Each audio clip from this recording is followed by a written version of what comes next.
शादी में आई चुड़ैल। अन्नपुर नाम के एक गांव में शादी चल रही होती है। वाह, मजा आ गया फूफा जी। शादी में क्या खाना बना है, बाराती तो उंगलियां चाटते रह जाएंगे। हाँ, तुमने सही कहा, पनीर की सब्जी का तो कोई जवाब ही नहीं। दूसरी तरफ पंडित जी फेरों की तैयारी कर रहे होते हैं कि तभी वहाँ एक चुड़ैल आ जाती है। अरे मर गया रे, ये चुड़ैल यहाँ क्या कर रही है? अरे दिवाकर जी, ये आपके कौन से रिश्तेदार हैं? अरे मुझे क्या पता, क्या भाग्यवान कि ये तुम्हारे मायके से तो नहीं आई है।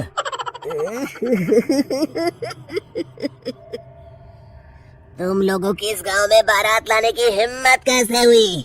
मेरे रहते इस गांव में किसी की शादी नहीं हो सकती। अब तुम लोग देखो मैं क्या करती हूँ।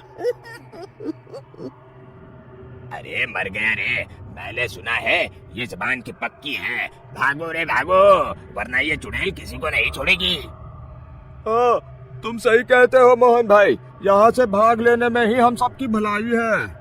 देखते ही देखते शादी के मंडप में भगदड़ मच जाती है और चुड़ैल सब कुछ उजाड़ कर रख देती है। फिर एक दिन मोहन की शादी तय हो जाती है। अरे भाई, अगले हफ्ते मेरी शादी तय हो गई है, लेकिन इस चुड़ैल की दहशत के मारे तो मेरे हाथ पैर कांप रहे हैं। अरे मोहन, तुम्हारा दिमाग तो खराब नहीं हो गया? तुम अपने साथ साथ हम सब गांव वालों को भी बलि का बकरा बनाना चाहते हो? उस चुड़ैल के रहते तुमने अपनी शादी के बारे में सोच भी कैसे लिया? देखो गोपाल, डर तो मुझे भी लग रहा है, लेकिन उस चुड़ैल के डर से मैं जिंदगी भर कुंवारा तो नहीं रह सकता। तभी वहाँ मोहन के होने वाले ससुर आ जाते हैं। अरे ससुर जी आप? देखो, अब तक मैं तुम्हारा ससुर बना नहीं हूँ और शायद बनूंगा भी नहीं। ये आप क्या कह रहे हैं? मैंने तो शादी का कोड भी सिलवा लिया है। मैं अपनी बेटी की शादी किसी अच्छे गांव में कराना चाहता हूँ। तुम्हारा गांव तो भूतिया गांव है। मैं तो क्या, अब तो कोई भी अपनी लड़की इस गांव वालों को नहीं देगा।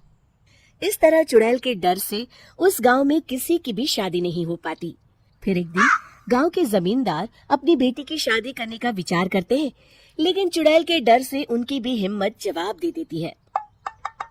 अगर मेरी बेटी की शादी तय समय से नहीं हुई तो मेरी नाक कट जाएगी। मुझे कुछ करना ही होगा। एक सलाहकार के कहने पर जमींदार काशी से एक बहुत ही नामी तांत्रिक को अपने घर बुलवाते हैं, जो भूत चुड़ैल को पकड़ने में माहिर माना जाता था। जमींदार साहब, आप चिंता मत करिए। इस गांव की सीमा में प्रवेश करते ही मुझे उस चुड़ैल के बारे में सब पता चल गया था। आप उसे जल्दी से जल्दी कैद कर लीजिए ताकि मैं अपनी बेटी की शादी कर सकूं। जब वो चुड़ैल एक इंसान थी, तब ठीक उसकी शादी करने वाले दिन ही उसकी और उसके होने वाले पति की एक दुर्घटना में मौत हो गई थी। उसका होने वाला पति आज भी भूत बनकर जंगल में भटकता है। इसलिए जब तक चुड़ैल की शादी नहीं हो जाएगी, वो किसी और की भी शादी नहीं होने देगी। ये आप क्या कह रहे हैं? अगर वो भूत भी हमारे गांव में आ गया तब हमारा क्या होगा? ये आदमी बीच में बहुत बोलता है, इसे बाहर निकालो। उसके बाद तांत्रिक बताते हैं कि अगर उस भूत के साथ चुड़ैल की शादी करा दी जाए तो वो चुड़ैल हमेशा हमेशा के लिए उस गांव को छोड़कर चली जाएगी। जमींदार साहब, आप अपनी बेटी की शादी की तैयारी शुरू कर दीजिए। मैं कुछ गांव वालों को अपने साथ लेकर उस भूत को ढूंढने जंगल की ओर जाता हूँ। इस तरह जमींदार निश्चित होकर अपनी बेटी की शादी करवाने लगते हैं, लेकिन तभी वहाँ चुड़ैल आ जाती है। मैंने तुम गांव वालों को समझाया था ना कि इस गांव में कभी कोई शादी नहीं करेगा। लगता है तुम लोग मुझे हल्के में ले रहे हो। चुड़ैल जमींदार की बेटी को उठा लेती है। अब देखती हूँ बिना दुल्हन के तुम लोग शादी कैसे करोगे। मैं इसे अपने साथ ले जा रही हूँ। छोड़ मुझे, पिताजी मुझे बचाइए। अरे कोई मेरी बेटी को बचाओ।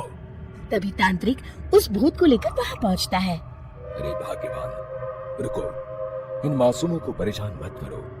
मैं आ गया हूँ, अब तुम मेरे साथ चलो। चुड़ैल बहुत खुश हो जाती है। आप आ गए, चलिए अब हम मंदिर में चलकर शादी कर लेते हैं। ये क्या कह रही हो? मंदिर में जाके दोबारा मरना है क्या? चलो आज से हम जंगल में रहेंगे। चुड़ैल चली गई, अब मेरी शादी हो जाएगी। इस तरह सभी गांव वाले खुशी से झूमने लगते हैं।